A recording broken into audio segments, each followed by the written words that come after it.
बुंदेलखंड में आज़ादी की गौरव गाथा।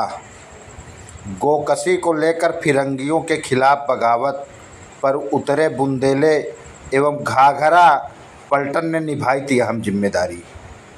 अमर तिरंगा स्वाभिमान से दुनिया भर में डोलेगा, जहां गिरेगा लहू हमारा वंदे मातरम बोलेगा।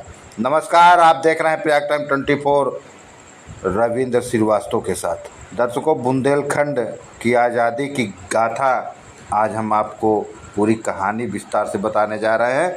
बुंदेलखंड की प्रचलित कहावत पानीदार यहाँ का पानी को चरितार्थ करते हुए बुंदेलों ने 1857 से पहले ब्रिटिश हुकूमत के खिलाफ विद्रोह का बिगुल फूंक दिया था।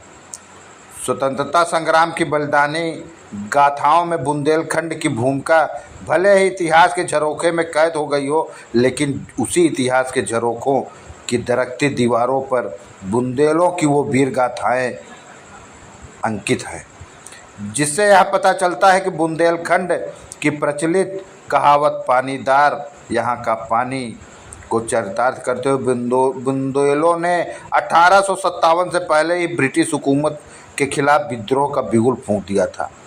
उस समय न तो कोई हिंदू था न कोई मुसलमान, बल्कि फिरंगियों के खिलाफ बगावत की धधकती ज्वाला लिए वो हिंदुस्तानी था जो उनके अत्याचारों के खिलाफ आवाज़ उठाकर उन्हें यह एहसास दिलाया था कि आने वाले समय में इसी हिंदुस्तान की धरती पर क्रांतिकारियों का जन्म होगा और क्रांति की मशाल जलेगी। गोकशी के खिलाफ बगावत पर उतरे थे दर्शकों बुंदेले जो समाज है, वो गोकशी के खिलाफ उतरे थे। प्रथम स्वतंत्रता संग्राम के रूप में इतिहास के पन्नों में दर्ज 1857 से 15 साल पहले 1842 में बुंदेलखंड में अंग्रेज़ों की हुकूमत के खिलाफ विद्रोह की ज्वाला भड़की थी।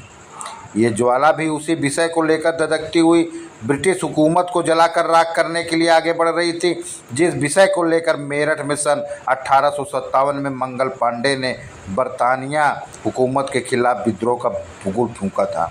उस समय कारतूस के गाय की चर्बी के प्रयोग के खिलाफ विद्रोह भड़का था। वर्ष 1857 से पहले 1842 में बुंदेलखंड में अंग्रेज़ों द्वारा गोकशी किए जाने को लेकर ज्वाला भड़की थी। बुंदेलों ने सुलगी बगावत की चिंगारी थी। दर्शकों, कहावत लोग कहते हैं, स्थानीय लोग वहाँ के बताते हैं कि बुंदेली रण बांकुरे इतिहास के आईने में भले ही ओझल हो गए हों, लेकिन तत्कालीन ब्रिटिश अफसरों ने बांदा गजेटियर 1842 में कई घटनाओं का उल्लेख किया है जो उनके खिलाफ बुंदेलों के विद्रोह को दर्शाता है। विद्रोह की एक ऐसी ही चिंगारी भड़की थी गायों की हत्या के खिलाफ। अंग्रेज़ों द्वारा चित्रकूट के मंदाकिनी तट पर गोकशी की जाती थी और उसके मांस को बिहार और बंगाल में भेजकर उसके बदले रसद और हथियार मंगाते थे। एक तो गुलामी और उस पर आस्था पर चोट बुंदेलियों को सहन न हुई और अंदर ही अंदर बगावत की चिंगारी सुलगने लगी। तत्कालीन मराठा शासकों और उस समय की नया गांव रियासत के राजाओं से लोगों ने इसे रोकने की फरियाद लगाई। सब ने फिरंगियों के खिलाफ मुखालफत करने से इनकार कर दिया। अंग्रेज़ों के खिलाफ विद्रोह के लिए हिंदू मुसलमान एक होने लगे। घाघरा पलटन ने निभाई थी इस मुहिम में अपनी अहम जिम्मेदारी। दर्शकों, प्रत्यक्षदर्शियों के मुताबिक 6 जून 1842 की वो तारीख और सन था जिसने आने वाले क्रांति की झलक फिरंगियों को दिखला दी थी। चित्रकूट की मऊ तहसील में हजारों की संख्या में एकत्रित लोगों, जिनमें बुर्का नशी महिलाएं भी शामिल थी, जिन्हें घाघरा पलटन भी कहा जाता था, मऊ तहसील को घेरते हुए अंग्रेज़ों के खिलाफ नारेबाजी शुरू कर दी थी। खास बात यह है कि इस विद्रोह में हिंदू मुस्लिम समुदाय की बराबर की भागीदारी थी।